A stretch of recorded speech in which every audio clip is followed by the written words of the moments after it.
तौकीद रजा को बता रहे हैं, जो खुद योगी स्टेज पे बोल रहे हैं, तो उसकी सुनवाई कौन ने कर ली? मुस्लिम के ऊपर गोली चला देंगे, ये कर देंगे, वो कर देंगे, उनके ऊपर उंगली आज तक किसी ने नहीं उठाई। मुस्लिम के नाम का तो पत्ता उठा दिया जाता है। हिंदू छुपे छुपे कितने नरसिंह जो बोलते हुए चले आ रहे तो हमारे धर्म गुरु के। आप राजनीति में रह के राजनीति में ऐसे ही छुप के बात करने की आदत होती है, जब भी जो है भड़काऊ होते हैं और जनता की सोच बदल। योगी मोदी को इसलिए लाओ कि लोगों ने, इंडिया की जो है पॉपुलेशन ने उनको पसंद किया है और देश को पूरी जो है बर्बादी के आखिरी कगार तक पहुंचाने का जो है पूरा श्रेय इन्हीं लोगों को जाए और किसी को ना जाए। अच्छा, गुंडे अतीक अहमद थे, गुंडे मुख्तार अंसारी थे, दो गुंडे थे, दोनों जेल में। नमस्कार, मैं अनु गुप्ता, आप देख रहे हैं द स्टार न्यूज। जैसा कि आप जानते हैं, उत्तर प्रदेश में 2022 के विधानसभा चुनाव की घोषणा हो चुकी है, तिथियां घोषित हो चुकी हैं, आचार संहिता लग चुकी है। द स्टार न्यूज इस समय जमीनी हकीकत जानने के लिए आज मेरा पड़ाव पीली मस्जिद के पास है, जो उत्तर प्रदेश की राजधानी लखनऊ का हृदय स्थल लालबाग में है।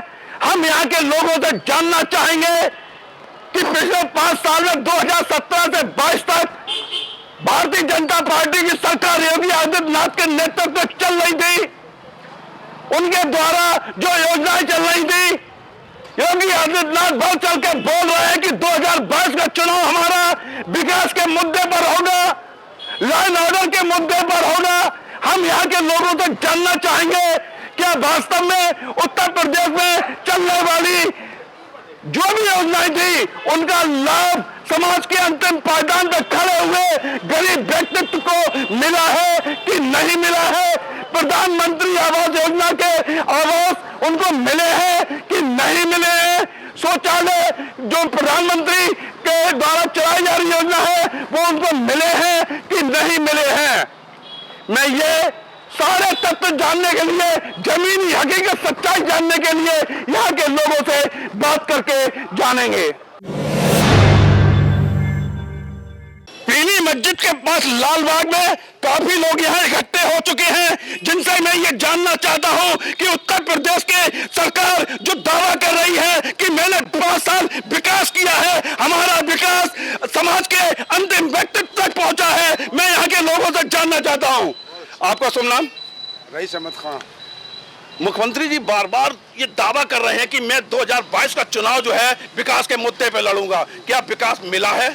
कहाँ पे विकास हुआ? कुछ मुख्यमंत्री हम लोग समझ में नहीं आ रहा है।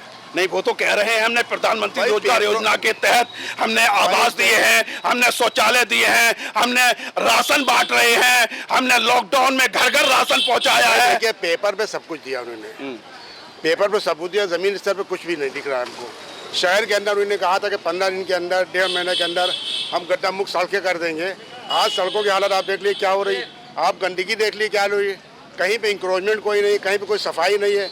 सड़कों पे ऐसे पैसे लगा दिए हैं कि आदमी चलते हुए। क्या मुख्यमंत्री जी झूठ बोलकर चुनाव में जा रहे हैं? अब वो झूठ बोले हैं, सच बोले, जो उनका मतलब जो उनकी सरकार जैसे चल रही है वो वैसे ही चला रहे हैं। भाई, उत्तर प्रदेश का मुख्यमंत्री 24 करोड़ की जनता का प्रतिनिधित्व करता है और वो 2022 के विधानसभा चुनाव में जा रहे हैं, इस दावे के साथ जा रहे हैं कि मैंने विकास किया है।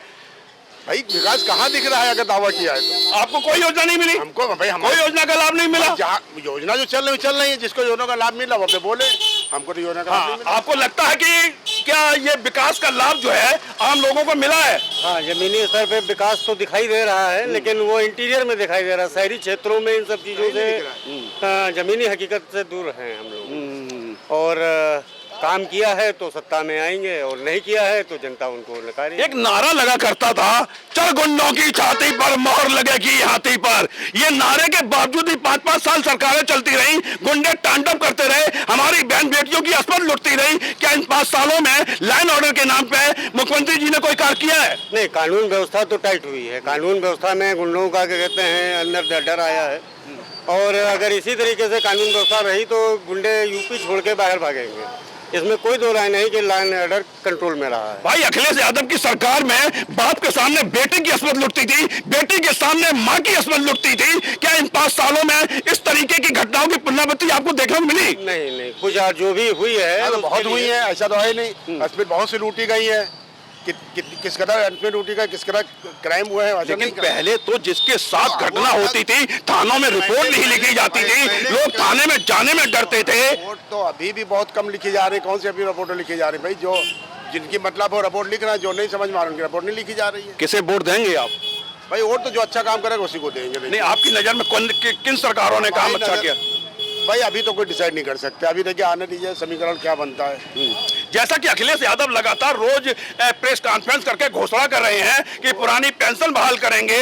हम जो आप देखिए वो अगर वो जमीनी स्तर पर सही आते हैं और उनके घोषणा पत्र में सही आता है तो फिर उनको लाइक किया जाएगा, वरना अभी तो हमारी समझ में कुछ नहीं आ रहा है। मतलब किसी को वोट देते ही स्थिति मन नहीं बना पा रहे हैं। देखिए क्या समीकरण बनता है, कहाँ आप किसे वोट देंगे? हमारे लिए तो भारतीय जनता पार्टी है। मतलब वोट देंगे, मजबूरी है। क्या आधार है आपका वोट देने का? आधार ये है कि विकास दिख रहा है, घोटाले नहीं हो रहे हैं, दंगे नहीं हो रहे हैं, दंगा मुक्त प्रदेश है। इससे ज्यादा आधार और क्या चाहिए वोट देने के लिए? लेकिन अकेले दंगा मुक्त होने से पेट तो नहीं भरा जाता है। पेट भरने के लिए संसाधन चाहिए, रोजगार चाहिए, शिक्षा चाहिए, चिकित्सा व्यवस्था चाहिए। अभी तक जो व्यवस्थाएं चल रही थी ये तो पुरानी व्यवस्था, ये तो जितनी समस्याएं ये सब पुरानी है। लेकिन आज जो 5 साल 10 साल में बीजेपी शासन आई है, महंगाई बढ़ी है, इसमें कोई दो राय नहीं है, बेरोजगारी बढ़ी है, इसमें कोई दो राय नहीं। लेकिन कुछ चीजें हैं जिनसे मुक्ति भी मिली है। जैसे भ्रष्टाचार से। अब छोटे स्तर का भ्रष्टाचार खत्म हो गया, बड़े स्तर का भ्रष्टाचार हो तो कह नहीं सकते हैं। मैं ये पत्रकार इस बात के लिए कह सकता हूँ, खुले मंच से कह सकता हूँ, आप लोगों की मौजूदगी में कह सकता हूँ, निश्चित तौर पे मुख्यमंत्री ईमानदार हैं, इसमें कोई दो राय नहीं। लेकिन उनका मंत्री, हर कोई ऐसा मंत्री नहीं जो बिक ना रहा हो, बड़े रेटों पे ना बिक रहा हो। भाजपा को अगर कोई हराएगी तो वो भाजपा ही हराएगी। जनता को क्या फायदा हो रहा है बताइए आप? जनता नहीं हराएगी, बीजेपी को बीजेपी ही हराएगी और कोई नहीं हराएगा। भाई मैं ऐसा जानता हूँ, मैंने ऐसे कम से कम 10 मंत्रियों के खुलासे किए हैं जो जिनका परसेंटेज बढ़ गया भ्रष्टाचार में, उनका जो कमीशन का परसेंटेज होता था वो परसेंटेज बढ़ गया। ऐसे मैंने दसियों मंत्रियों का बेनकाब किया है, खुलासा किया है, लेकिन मुख्यमंत्री ने कार्रवाई नहीं की। और इस सरकार के आने से जैसे लोगों के बीच में हिंदू मुसलमान का था, तो हिंदू मुसलमान का नहीं है, सब एक साथ में रह रहे हैं, बड़े प्रेम से रह रहे हैं। हमारे रईस भाई हैं, मैं जहाँ से ब्राह्मण हूँ, ये मुस्लिम भाई, लेकिन हम दोनों एक साथ रह रहे हैं। जितने भी क्षेत्र बातचीत में मुसलमान और हिंदू भाई कहाँ से आ गया? यहाँ तो मैं चर्चा कर रहा हूँ, विकास के नाम की चर्चा कर रहा हूँ। ये सर्टिफिकेट देने की जरूरत कैसे पड़ गई? ये सर्टिफिकेट देने की जरूरत कैसे पड़ गई? ये इलेक्शन जो हो रहा है ये विकास के नाम पर नहीं हो रहा है। हाँ, किसके नाम पर हो रहा है? इलेक्शन बनाया जा रहा है, जो नेताओं का और पार्टियों द्वारा बनाया जा रहा है, ये केवल हिंदू मुसलमान पर बनाया जा रहा है। और ये तो आम जनता इस बात पे क्यों नहीं बात करती है कि हमारे बच्चे अच्छी शिक्षा से वंचित हैं, अच्छी चिकित्सा से वंचित हैं, बेरोजगारी सामने मुंह बाई खड़ी हुई है। इन मुद्दों पे जनता अपनी बात क्यों नहीं रखती है? इन मुद्दों पे वोट क्यों नहीं करती है? लास्ट टाइम पे जैसे अभी सामने आया है, एक बरेली का मौलाना है तौकीर रजा, जो सरेआम एक पूरी रैली में धमकी दे रहा है, 100 करोड़ हिंदुओं को धमकी दे रहा है कि अगर मेरे लड़के बेकाबू हो गए तो पूरे देश में हिंदुओं को छुपने की जगह नहीं मिलेगी, देश का नक्शा बदल जाएगा। किसका प्यादा है, किसका दलाल है ये? चुनाव के नाम पे ऐसे भड़काऊ भाषण क्यों आते हैं? नहीं, ऐसे भड़काऊ भाषण ना होना चाहिए। ऐसे मौलानाओं को बाइकाट क्यों नहीं होता है? मौलानाओं को बाइकाट करना चाहिए। ऐसे संत और गुरु जो बैठे हुए हैं, जो बोल रहे हैं, उनको भी बाइकाट करना चाहिए। उनको भी भाई अभी तो तौकीर रजा की बात आई है। तौकीर रजा ने बड़ी रैली में कहा है, बड़ी रैली का देश का नक्शा बदल जाएगा। ऐसा मौलाना अभी तक खुली हवा में सांस कैसे ले रहा है? अभी तक सलाखों के अंदर ये मौलाना क्यों नहीं गया? देखिए ये स्वतंत्र है, आपका बोलने का अधिकार, आप बोल सकते हैं। बोल नहीं रहे, मैं तथ्यों में बोल रहा हूँ, रैली में बोला है, वीडियो है, बोल सकते हैं, रजा बोल सकते हैं, साक्षी महाराज बोल सकते हैं, लेकिन अब हिंदू मुस्लिम। अरे भाई हमारे देश का कानून इतना कमजोर है कि एक व्यक्ति जो चाहे वो करा दे, वो बोल जाए और वो सलाखों के अंदर न जाए। बोलने की तो खैर आजादी है, यहाँ पे इतनी आजादी तो नहीं होनी चाहिए कि देश की संप्रभुता पे आँच आ जाए। यही दुर्भाग्य है हिंदुस्तान का, यही दुर्भाग्य, यही कानून बनना चाहिए। क्या लगता है आपकी बात पे हम ये कह रहे हैं, आप तौकीर रजा को बता रहे हैं, जो खुद योगी स्टेज पे बोल रहे हैं, तो उसकी सुनवाई कौन ने कर ली? योगी ने क्या बोला है? अरे मुस्लिम के ऊपर गोली चला देंगे, ये कर देंगे, वो कर देंगे, उनके ऊपर उंगली आज तक किसी ने नहीं उठाई। आप तो तौकीर रजा, ऐसे मौलाना तो कितने हैं और कितने हिंदू हैं? मुस्लिम के नाम का तो पद्दा उठा दिया जाता है। हिंदू छुपे छुपे कितने बोल देते हैं। हम अकेले आपकी बात हम अकेले तौकीर रजा की नहीं कर रहे हैं। कितने मौलाना की आप आवाज उठा रहे थे, कितने हिंदू जो इतने अल्फाज बोल जाते हैं, आप उसकी आवाज क्यों नहीं उठाते? पहले तौकीर रजा हो या कोई भी हो, अगर इस तरीके के समाज को तोड़ने वाले बयान और भाषण देते हैं, उनके खिलाफ कार्रवाई क्यों नहीं होती है? जितने ये मुसलमान ध्रुवीकरण किसके लिए होता है? ये ध्रुवीकरण चुनाव के समय आतंकवादी आपने मुसलमान को ठहरा दिया। कितने आतंकवादी हिंदू होते, एक भी लिस्ट में नाम आया? आपने तौफीक रजा का नाम ले लिया, एक भी लिस्ट में आपने नाम लाया? नाम नहीं लिया आपने। मैंने कहा वो तौफीक रजा तो इंसानों पर बोल रहा था, वो तो हमारे धर्म गुरु के ऊपर बोल रहे थे। हम आपसे कह रहे हैं ना, आप बोलो ना, किसने तो सुनने आए, आप ही लोग तो बोल रहे हैं। तौफीक रजा का नाम किसने लिया? तौकीर रजा ने 3 दिन पहले ये कहा है, 3 दिन पहले कहा है ना। जो नरसिंदा बोलते हुए चले यार, उस पर कोई बात नहीं होगी। कौन बोल रहा था? नरसिंदा जो बोलते हुए चले आ रहे थे हमारे धर्म गुरु के ऊपर कार्रवाई होनी चाहिए ना। पहले कार्रवाई उनके ऊपर ना। होनी अरे चाहिए भाई ना। कार्रवाई होनी चाहिए, अगर एक बोल रहा है तो दूसरा भी बोलेगा। नहीं तो पहले जो बोल रहा है उसको पहले पकड़ना चाहिए ना, तब दूसरा बोल रहा है। पहले जो अगर रोक दोगे तो आगे नहीं बोले जाएगा।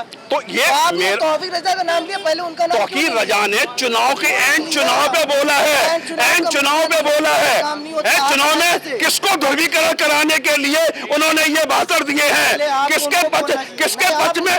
अरे भाई पिछले 5 साल में भी तो तौकीर रजा बोल सकते थे, पिछले 5 साल में भी तो बोल सकते थे। क्यों नहीं ले पा रहा वाला? किसका? क्यों नहीं ले पा रहे? हम आपसे सुनना चाह रहे हैं ना। हमसे क्यों सुनना? आप बोलिए ना।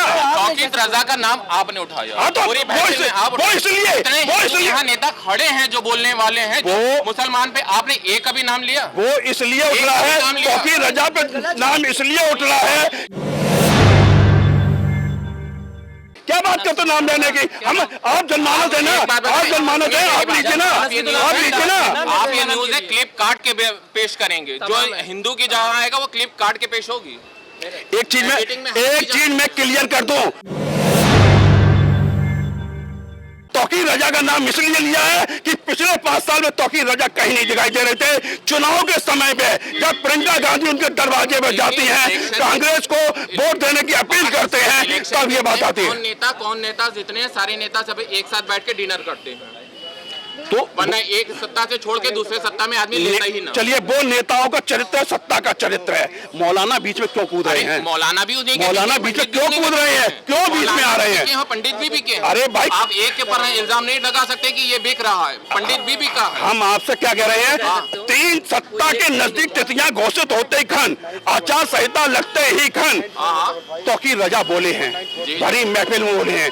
प्रियंका गांधी उनके दरवाजे पर जाती हैं, प्रियंका गांधी के पक्ष में वो वोट देने की अपील करते हैं।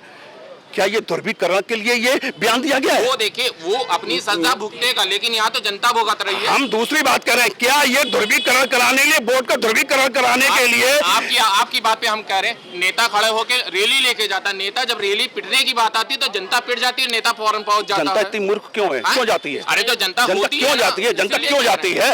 जनता क्यों जाती है? भाई तौकीर रजा नाम ना, भाई देखिए ऐसा है, आप मीडिया पे प्रतिबंध नहीं लगा सकते, प्रश्न उठाने में प्रतिबंध नहीं लगा सकते हैं। तो आप बोलिए ना, आप बोलिए, मैं आपकी बात को सत्ता के शीर्ष तक लेके जा रहा हूँ ना।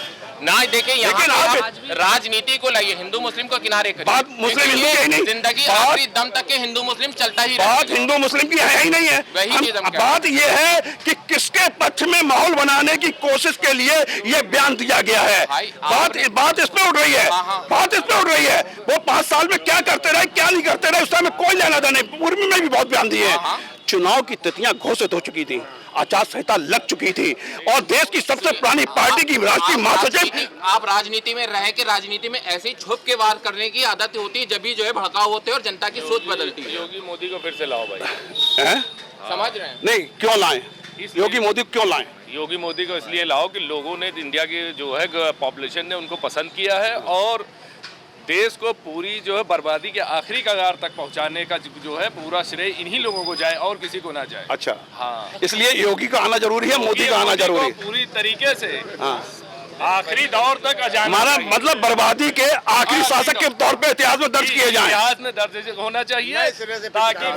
हाँ भाई बताइए मुल्ला जी बताइए। आप पूछिए, तुम बताएं। जो 5 साल में योगी जी जो चुनाव जा रहे हैं कि जनता ने इतना पसंद किया है उनको, जो योगी जी इस विश्वास के साथ जा रहे हैं कि मेरी जो द्वारा जो भी जो मुझे मुल्ला जी तक पहुंचने दीजिए कि गर्म हुआ तो आप उधर चले गए। अरे मैं आपके पास भी आऊंगा, क्यों परेशान हूं? मैं आपके पास भी आ जाऊं। योगी जी इस दावे के साथ चुनाव 2022 में विधानसभा में जा रहे हैं कि मैंने बहुत विकास किया है, मेरा विकास समाज के अंतिम पायदान में खड़े हुए व्यक्तित्व के पास किया है, मैंने भारत सरकार की भी योजनाओं को क्रियान्वयन कराया है।